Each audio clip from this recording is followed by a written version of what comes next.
नमस्कार నేను ముఖేష్ చంద్రకర్ మీరు బస్తర్ జంక్షన్ చూడడం మొదలు పెట్టారు नमस्कार नमस्कार नमस्कार मैं मुकेश चंद्राकर हूँ मैं मुकेश चंद्राकर हूँ मैं मुकेश चंद्राकर हूँ और आप बस्तर जंक्शन देखना शुरू कर चुके हैं और आप बस्तर जंक्शन देखना शुरू कर चुके हैं और आप बस्तर जंक्शन देखना शुरू कर चुके हैं। नमस्कार मैं मुकेश चंद्राकर हूँ और आप बस्तर जंक्शन देखना शुरू कर चुके हैं। ఇది తన ఛానల్లో రిపోర్ట్ చేసిన ప్రతి వీడియోని ఇండిపెండెంట్ జర్నలిస్ట్ ముఖేష్ చంద్రకర్ పరిచయం చేసిన తీరు ఇది ముఖేష్ చంద్రకర్ కి చెందిన బస్తర్ జంక్షన్ ఛానల్ ఒక డైనమిక్ డేరింగ్ రిపోర్టర్ చేసిన రిపోర్ట్స్ ఎలా ఉంటాయో ఈ ఛానల్లో అప్లోడ్ అయిన ప్రతి వీడియోలో మనకు కనిపిస్తుంది అలాంటి జర్నలిస్ట్ ముఖేష్ చంద్రకర్ ను చంపేశారు అత్యంత క్రూరంగా చంపేశారు అతను జర్నలిస్ట్ అయినందుకు నిర్భయంగా నిజాలు చెప్తున్నందుకు ఒక కుంభకోణాన్ని బయట పెట్టినందుకు ముఖేష్ చంద్రకర్ ను అత్యంత క్రూరంగా కిరాతకంగా పాశవికంగా చంపేశారు అవినీతిని బయట పెట్టినందుకు హత్యకు గురైన జర్నలిస్ట్ ముఖేష్ కేసులో ఒళ్ళు గగురు పొడిచే అంశాలు వెలుగు చూశాయి. And the chilling murder of a journalist Mukesh Chandrakar in Chhattisgarh has sent shockwaves across the country. జాతీయ స్థాయిలో గుర్తింపు తెచ్చుకున్న ఎంతో మంది జర్నలిస్టులు వాళ్ళ హోల్ కెరియర్ లో ఒకసారో రెండు సార్లో నక్సలైట్ ప్రభావిత ప్రాంతాలకు వెళ్లి ఏవైనా ఒకటి రెండు ఎక్స్క్లూజివ్ స్టోరీస్ చేస్తే అవి వాళ్లకు కెరియర్ బెస్ట్ స్టోరీస్ గా ఉంటాయి. వాటితో జాతీయ స్థాయిలో వాళ్ళు గుర్తింపు తెచ్చుకోవడము అవార్డ్స్ రివార్డ్స్ పొందడము ఇలాంటివి జరుగుతూ ఉంటాయి. అలాంటిది నక్సలైట్లకు పోలీసులకు మధ్య నిత్యం యుద్ధం జరిగే తుపాకీల మోతలు మోగే చెట్ల పొదల్లో నుంచి ఏ క్షణంలో ఏ తూట దూసుకొస్తుందో తెలియని బస్తర్ ప్రాంతమే ఇండిపెండెంట్ జర్నలిస్ట్ ముఖేష్ చంద్రకర్ కు ఒక శాశ్వత రిపోర్టింగ్ కేంద్రం. तो इन्हें आप देखिए ये तेलुगु में जो है स्पीच दे रहे हैं उन्हें जो है श्रद्धा सुमन या श्रद्धांजलि अर्पित करते हुए इस कार्यक्रम का आयोजन किया है। అతను ప్రతి స్టోరీ కూడా అక్కడి నుంచే చేస్తాడు. ప్రతి స్టోరీ కూడా ఎక్స్క్లూజివ్ స్టోరీనే. నక్సలైట్లకు ఆయుధాలు ఎలా వస్తాయి అనే స్టోరీల నుంచి अलग अलग किस्म के हथियार यहाँ मुझको देखने को मिल रहे हैं। आमतौर पे मुझको SLR 47 ही नजर आता था लेकिन इस बार बहुत से हथियार मुझको नजर आ रहे हैं। నక్సలైట్లు ఆట విడుపు కోసం ఎంటర్టైన్మెంట్ కోసం ఎలా ఆడి పాడతారో చెప్పే స్టోరీల దాకా ये देखिए दरअसल ये डांस माओवादियों द्वारा किया जा रहा है। ये माओवादियों का बैंड देखिए। ముఖేష్ చంద్రకర్ ఛానల్ బస్తర్ జంక్షన్ ఒక వేరే ప్రపంచాన్ని మనకు పెద్దగా పరిచయం లేని బయటి ప్రపంచం పెద్దగా దృష్టి పెట్టని ఒక కొత్త ప్రపంచాన్ని మన కళ్ళకు కట్టినట్టు చూపిస్తుంది. ये देखिए माओवादियों का बनाया ग्रेनेड लॉन्चर है। आपको पत्रकारों ने भाई जिंदा बीजीएल नहीं दिखाया, आज मैं जिंदा बीजीएल दिखा रहा हूँ बकायदा माओवादियों से लेकर। ముఖేష్ చంద్రకర్ 2022లో తెలంగాణకు వచ్చి ఒక వీడియో చేశారు. నక్సలిజాన్ని వదిలిపెట్టి ప్రజాస్వామ్య రాజకీయాల్లోకి వచ్చి 2 సార్లు అప్పటికి ఎమ్మెల్యేగా గెలిచి ప్రస్తుతం మంత్రి సీతక్క ఉన్నారు కదా, సీతక్కని ముఖేష్ చంద్రకర్ ఇంటర్వ్యూ చేసి తన ఛానల్ ఆడియన్స్ కి పరిచయం చేశారు. सीतक्का जी स्वागत है आपका बस्तर जंक्शन में। नमस्ते, स्वागत तेलंगाना। बस्तर जंक्शन का तेलंगाना में स्वागत हो रहा है। ఫ్రెండ్స్ ఇది చాలా చాలా ఇంపార్టెంట్ వీడియో. ఇలాంటి వీడియోస్ ఎక్కువ మందికి చేరాలి అంటే ఖచ్చితంగా నాకు మా టీంకి మీ సపోర్ట్ అవసరం. అది మీరు సబ్స్క్రైబ్ చేసుకోవడం ద్వారా సపోర్ట్ చేయొచ్చు. మీలో చాలా మంది సబ్స్క్రైబ్ చేసుకోకుండానే మన వీడియోలు చూస్తున్నారు అని చెప్పి యూట్యూబ్ అనలిటిక్స్ చెప్తున్నాయి. ఒకసారి చెక్ చేసుకోండి. మీరు సబ్స్క్రైబ్ చేసుకోకపోతే ఖచ్చితంగా సబ్స్క్రైబ్ చేయండి. ఇలాంటి ఇండిపెండెంట్ జర్నలిజంకి సపోర్ట్ చేయాలి అంటే మాత్రము సబ్స్క్రైబ్ ప్లస్ మీద క్లిక్ చేసి లేదా జాయిన్ బటన్ మీద క్లిక్ చేసి డైరెక్ట్ గా మీరు సపోర్ట్ చేయొచ్చు. మన దేశంలో ప్రశ్నించే వాళ్లకు నిజాలు చెప్పే వాళ్ళకే శత్రువులు ఎక్కువ. జర్నలిస్టుల్లో కూడా అంతే. భజన పరులైన జర్నలిస్టులకు రాజకీయ నాయకులకు అమ్ముడు పోయే కొమ్ము కాసే జర్నలిస్టులకు ఎప్పుడు ఏ నష్టము కష్టము రాదు. ప్రజల వైపు నిజాయితీగా నిలబడి నిజం చెప్పి తీరాలి అన్న వాళ్ళ గొంతు నొక్కడానికే అన్ని రకాల ప్రయత్నాలు ఎప్పుడూ జరుగుతూ ఉంటాయి. 1992 నుంచి 2024 మధ్య 1653 మంది జర్నలిస్టులని చంపేశారు, హత్యలు చేశారు. ఇది అఫీషియల్ డేటా. ఈ డేటా ఒకసారి చూడండి. Committee to protect journalist data ఇది. 2024లోనే అత్యధికంగా 98 మంది జర్నలిస్టులని అత్యంత కిరాతకంగా చంపేశారు. కన్ఫర్మ్ అయిన కేసులు ఇవి. రాను జర్నలిస్టుల విషయంలో పరిస్థితులు ఎంత ప్రమాదకరంగా మారిపోతున్నాయో ఈ చార్ట్ మనకి చెప్తుంది. జర్నలిస్టులకి అత్యంత ప్రమాదకరమైన దేశాల్లో ఇండియా టాప్ లో ఉంది. India is one of the world's most dangerous countries for the media అని చెప్పి ప్రభుత్వాలను విమర్శించే జర్నలిస్టులని వేధించడము, వాళ్ళ మీద దాడులు చేయడము, బెదిరించడము, నేరారోపణలు చేసి వాళ్ళని జైల్లో పెట్టడము ఏళ్లకి ఏళ్లు, ఇవన్నీ కూడా మన దేశంలో అత్యధికంగా జరుగుతాయి అని చెప్పి రిపోర్టర్స్ వితౌట్ బార్డర్స్ రిపోర్ట్ చేసింది. ఫ్రాన్స్ కి చెందిన ఈ రిపోర్టర్స్ వితౌట్ బార్డర్స్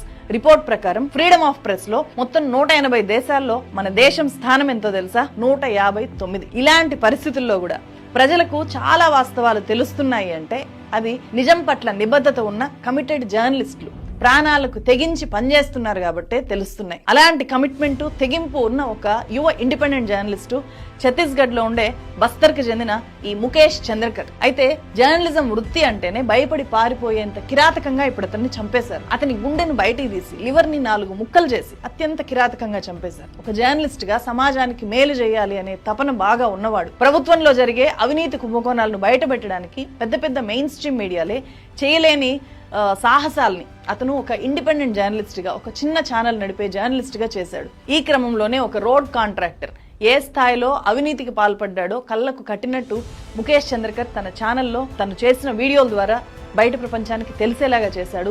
ఛత్తీస్గఢ్ లో ఆ వీడియో సంచలనం సృష్టించింది. అదే అతని హత్యకు ప్రధానమైన కారణం. మన దేశంలో కల్లోల ప్రాంతాలు ప్రధానంగా 2 ఉన్నాయి, జమ్మూ కాశ్మీర్ అండ్ దండకారణ్య ప్రాంతం.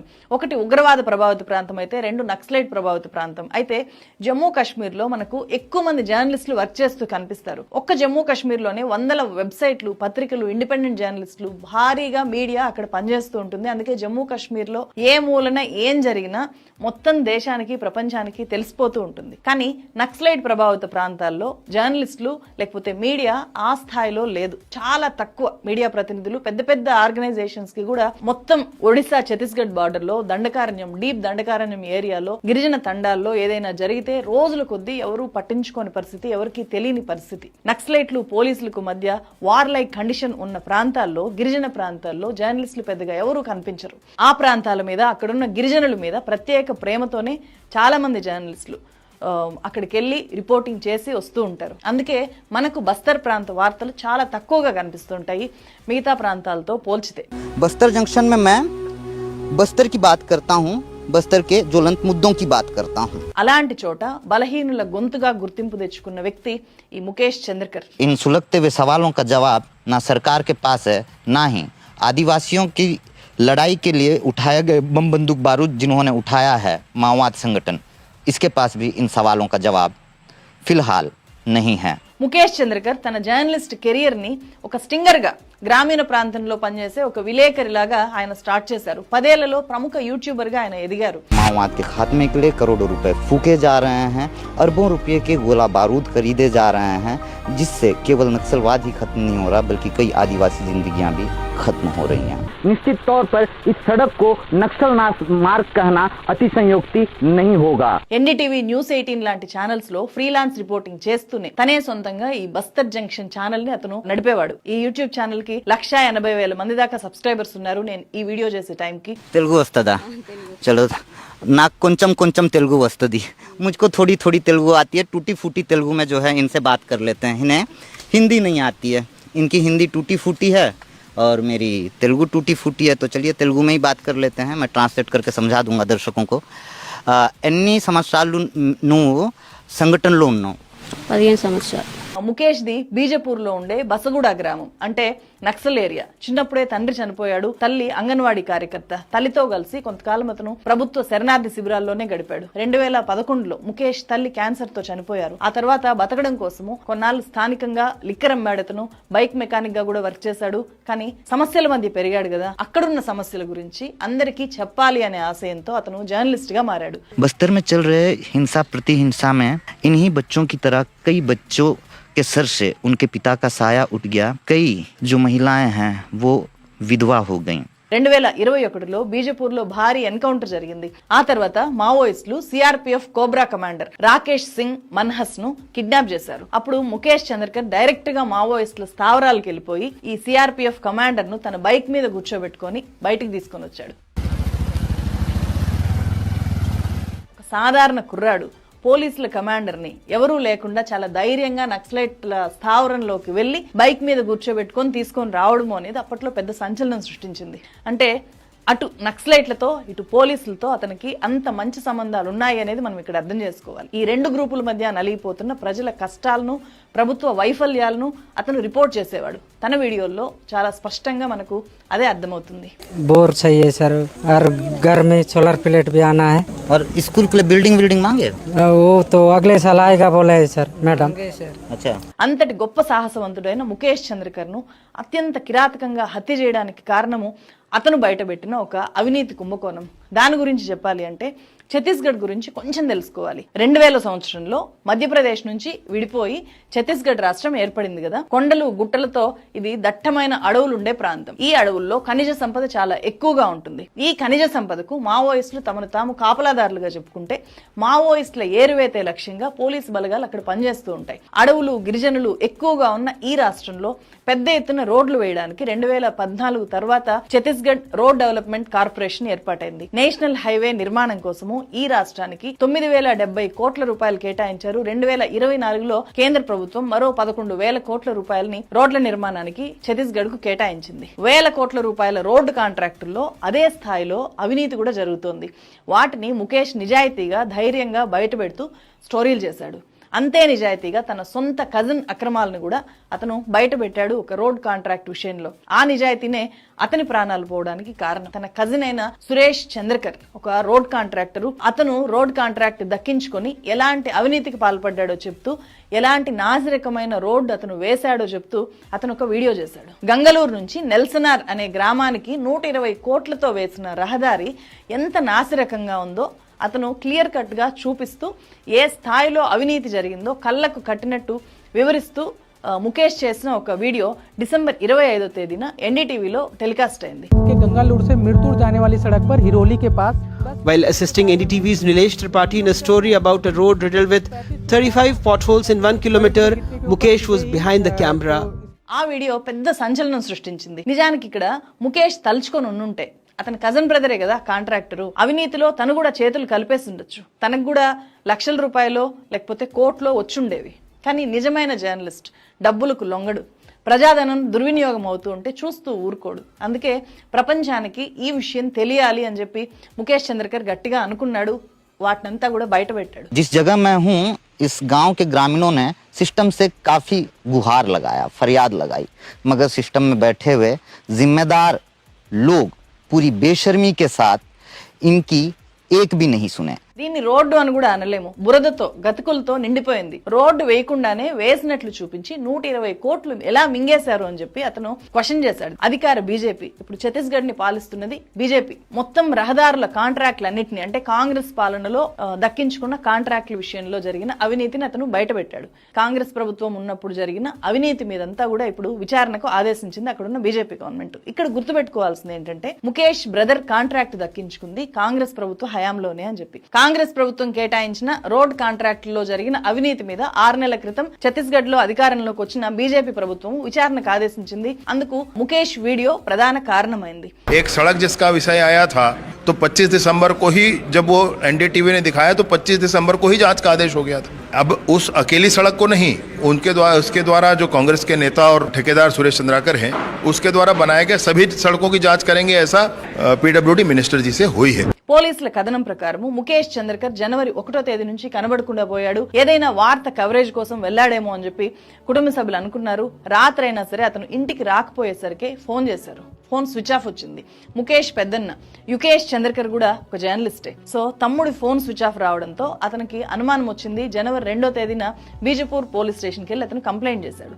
ముఖేష్ ల్యాప్టాప్ లొకేషన్ ని చెక్ చేస్తే వాళ్ళ దగ్గర బంధువైన ఈ సురేష్ చంద్రకర్ కి చెందిన ఒక భవనం దగ్గర అతని లొకేషన్ చూపించింది. ముఖేష్ చేసిన స్టోరీ మీద ప్రభుత్వం విచారణకు ఆదేశించిన దగ్గర నుంచి అతనికి బెదిరింపు కాల్స్ రావడం అనేది కుటుంబ సభ్యులు చూస్తూనే ఉన్నారు. అందుకే తన తమ్ముడు ప్రాణాలు ప్రమాదంలో ఉన్నాయి అని చెప్పి ఈ కాంట్రాక్టర్లు సురేష్ చంద్రకరు, అలాగే దినేష్ చంద్రకరు, రితేష్ చంద్రకర్ వీళ్ళ మీద నాకు అనుమానం ఉంది అని చెప్పి అతని బ్రదర్ వెళ్ళి కంప్లైంట్ చేశాడు. ముఖేష్ కనబడడం లేదు, ఎవరైనా ఆచూకీ తెలిస్తే చెప్పండి అని చెప్పి ముఖేష్ కి చెందిన బస్తర్ జంక్షన్ ఛానల్లోనే యుకేష్ ఒక వీడియో కూడా పోస్ట్ చేశారు. జనవరి 3వ తేదీన పోలీసులు వాళ్ళ కజిన్ అయిన ఈ సురేష్ ఉన్నాడు కదా, సురేష్ చంద్రకర్, ఆ కాంట్రాక్టర్ కి చెందిన ఒక భవనంలో, ఆ భవనంలో ఉండే సెప్టిక్ ట్యాంక్ లో ముఖేష్ చంద్రకర్ మృతదేహాన్ని బయటికి తీశారు. ముఖేష్ బాడీకి చేసిన పోస్ట్ మార్టం గురించి తెలుసుకుంటే మళ్ళీ మనం జర్నలిజం అనే పదాన్ని ఉచ్చరించడానికి కూడా భయపడిపోతాం. అంత క్రూరంగా ముఖేష్ ని హింసించి చంపారు. నేను ఈ స్క్రీన్ మీద మీకు చూపించలేను. వాళ్ళు కొట్టి చంపేసిన తర్వాత ముఖేష్ చంద్రకర్ ముఖం ఎంత వికృతంగా భయంకరంగా బయటకు వచ్చింది అని చెప్పి, మన దేశంలో అవినీతి అక్రమాలు జర్నలిస్టుల మీద జరిగే దాడులు ఏ స్థాయిలో ఉన్నాయో చెప్పే విధంగా ఆ ముఖము మారిపోయింది. ఆ ముఖాన్ని అలా మార్చేశారు. అంత భయంకరంగా అతన్ని హింసించి చంపారు. అతని చేతి మీద ఉన్న టాటూను చూసి హత్యకు గురైంది ముఖేష్ చంద్రకర్ అని చెప్పి అతని బ్రదర్ ఐడెంటిఫై చేశారు. పోలీసుల ప్రాథమిక విచారణలో ఈ హత్యకు సూత్రధారి సురేష్ చంద్రకర్, రితేష్ చంద్రకర్, దినేష్ చంద్రకర్, మహేంద్ర అని చెప్పి గుర్తించారు. హైదరాబాద్ లో వాళ్ళని అరెస్ట్ చేసి తీసుకెళ్లారు. ఛత్తీస్గఢ్ ముఖ్యమంత్రి విష్ణుదేవ్ సాయి హంతకులు ఎలాంటి వాళ్ళైనా వాళ్ళని విడిచిపెట్టేది లేదు అని చెప్పి ప్రకటించారు. కేసు విచారణకు సిట్ ఏర్పాటు చేశారు. ప్రస్తుతం విచారణ కొనసాగుతోంది.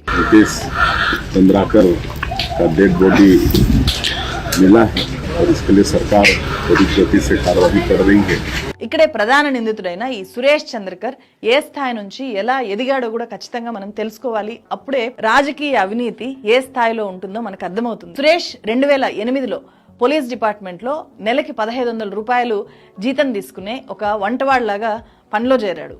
అప్పుడు ప్రభుత్వంలో ఏర్పడ్డ పరిచయాలతో కాంట్రాక్టర్ గా మారాడు. 2012లో కాంట్రాక్ట్ పనులు చేయడం మొదలుపెట్టి 2016 వచ్చేసరికి బస్తర్లోనే అతను నంబర్ 1 కాంట్రాక్టర్ గా ఎదిగిపోయాడు. ఛత్తీస్గఢ్ లో అప్పుడు కాంగ్రెస్ పాలన ఉంది. అతను కాంగ్రెస్ పార్టీలో చేరి ఛత్తీస్గఢ్ ప్రదేశ్ కాంగ్రెస్ కమిటీ షెడ్యూల్డ్ కులాల సెల్ కి రాష్ట్ర ఉపాధ్యక్షుడిగా ఎదిగాడు. కాంగ్రెస్ హయాంలోనే బాగా పరిచయాలు పెంచుకొని ప్రభుత్వ నిర్మాణ పనుల్ని, గనుల కాంట్రాక్టుల్ని అతను భారీగా దక్కించుకొని 100 కోట్లు వెనకేసుకునే స్థాయికి అతను ఎదిగిపోయాడు. ఒక వంటవాడిగా చేరిన వ్యక్తి కొన్నేళ్లలోనే ఆ స్థాయికి ఎదిగాడు. 2021లో బీజపూర్లో అత్యంత వైభవంగా అతను పెళ్లి చేసుకున్నాడు. ఏ స్థాయిలో అంటే అతని పెళ్లిలో డాన్స్ వేయడానికి రష్యా నుంచి వచ్చి డాన్సర్లు డాన్స్ చేశారు. కొత్త పెళ్లి కూతురుతో కలిసి అతను అత్తవారింటికి వెళ్ళడానికి ఒక ప్రైవేట్ హెలికాప్టర్ మాట్లాడుకొని అత్తారింటికి వెళ్ళడము అనేది స్థానికుల్లో పెద్ద ఎత్తున చర్చ జరిగింది. అతని పెళ్లి వీడియోలు అప్పట్లో సోషల్ మీడియాలో బాగా వైరల్ అయ్యాయి. సురేష్ లాంటి కాంట్రాక్టర్లు మన దేశంలో వేలాది మంది ఉంటారు. ప్రభుత్వాల అండ చూసుకొని పాలకులకు లంచాలిచ్చి నాసిరకం పనులు చేస్తూ రోడ్లు వేయకపోయినా వేసినట్లు చూపించి ప్రాజెక్టుల పేరుతో వేల కోట్ల రూపాయలు దోచుకొని అందులో కొంత పాలకులకు వాటాగా ఇచ్చి భారీ కుంభకోణాలకు పాల్పడే వాళ్ళు ప్రతి రాష్ట్రంలోనూ అన్ని పార్టీల్లోనూ పెద్ద స్థాయిలో ఉన్నారు. స్వయంగా ప్రభుత్వాలు చేయించే కుంభకోణాలవి. ప్రజల సొమ్మును దోచుకోవడానికి అధికారంలోకి వచ్చినట్లుగా దోచుకునే కాంట్రాక్టర్లు, అవినీతి పరులు భారీగా పెరిగిపోయారు. వాళ్ళు పెరిగినంతగా నిజాయితీ పరులైన జర్నలిస్టులు పెరగట్లేదు. కారణం పెరగనివ్వరు. పెరగాలి అని ప్రయత్నం చేస్తే వాళ్ళని అక్కడే చంపి పడేస్తున్నారు. చిన్న ప్రశ్న వేస్తేనే అత్యంత పాశవికంగా చంపేయడము, అణచేయడము చేస్తున్నారు. అలాంటిది 100,000 కోట్ల కుంభకోణాలు బయట పెడితే ప్రతి జర్నలిస్టు కూడా ముఖేష్ చంద్రకర్ లాగే బలైపోవాల్సిందే కదా ఇలాంటి పరిస్థితులను అర్థం చేసుకుంటే. అందుకే మన దేశము జర్నలిస్టులకి మోస్ట్ డేంజరస్ కంట్రీగా ఉంది. ఈ ప్రమాదంలో నుంచి జర్నలిస్టులను కాపాడే పనిని చట్టాలు, ప్రభుత్వాలు చేయలేవు. ఎందుకంటే ప్రభుత్వాల్లో ఉన్న వాళ్లే కదా ఇలాంటివి చేయిస్తూ ఉంటారు. ప్రభుత్వంలో ఉన్నప్పుడు బాగా వెనకేసుకున్న డబ్బు సహాయంతో జర్నలిస్టులని అణచేసే చర్యలు చేసేటప్పుడు ప్రభుత్వాలు, చట్టాలు జర్నలిస్టులను కాపాడుతాయి అని అనుకోవడము ఉత్త భ్రమ. కానీ నిజాయితీ గల జర్నలిస్టులకు మిగిలిన ఏకైక హోపు ప్రజలు మాత్రమే. నిజాయితీ పరులైన జర్నలిస్టులకు అండగా ఉండడం ద్వారా, నిజాయితీ పరులైన జర్నలిస్టులు చెప్పే వాస్తవాల్ని విస్తృతంగా ప్రచారం చేయడం ద్వారా తప్పు చేసిన వాళ్ళను జర్నలిస్టులతో సమానంగా ప్రజలు కూడా చైతన్యవంతంగా ప్రశ్నించడం మొదలుపెట్టిన తర్వాత జర్నలిస్టులు ధైర్యంగా కుంభకోణాలు బయటపెట్టే పనిలోకి వెళ్తారు.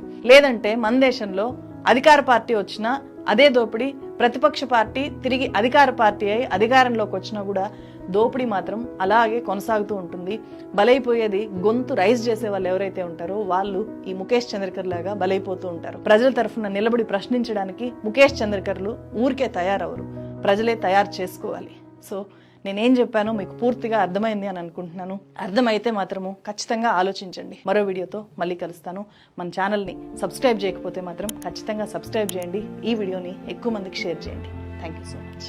बस्तर जंक्शन के लिए आज के हमारे इस रिपोर्ट में इतना ही. आपसे होगी हमारी अगली मुलाकात अगली रिपोर्ट में. धन्यवाद.